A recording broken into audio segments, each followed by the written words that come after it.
হে everyone, আসসালামু আলাইকুম। আজকে আমার চ্যালেঞ্জের ডে 20 আর আজকে আমরা চলেছি আমাদের স্যারের ফ্ল্যাটে। কিছু কাজ বাকি আছে আর কিছু কাজ হয়ে গেছে, চলো সেইগুলোই দেখাচ্ছি। চলো, এটা মাস্টার বেডরুম, মানে আমাদের স্যারের রুম। এটা ফুল মিনিফিক্স লগভগ হয়ে গেছে, মানে কিছুটা রয়েছে। সবগুলো সিলেমনেট সব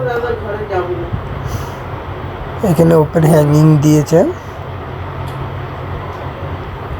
আর এইটা হচ্ছে কিচেন, মানে নিচের ভিডিও দিয়েছিলাম আপনাদেরকে, ওপরেরটা দেখো এতটা সুন্দর লাগছে। ওইদিকে গ্লাস ডোর, এইদিকে ডোর। আপনাদেরকে খুলে দেখাচ্ছি কেমন লাগছে। দেখো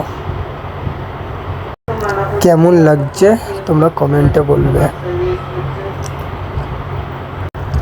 আরও কাজ রয়েছে, মানে নেক্সট ভিডিও দেবো, নাহলে ভিডিও লম্বা হয়ে যাবে, ওই জন্য দিইনি। আমরা ফের দেখাচ্ছে নেক্সট ভিডিও।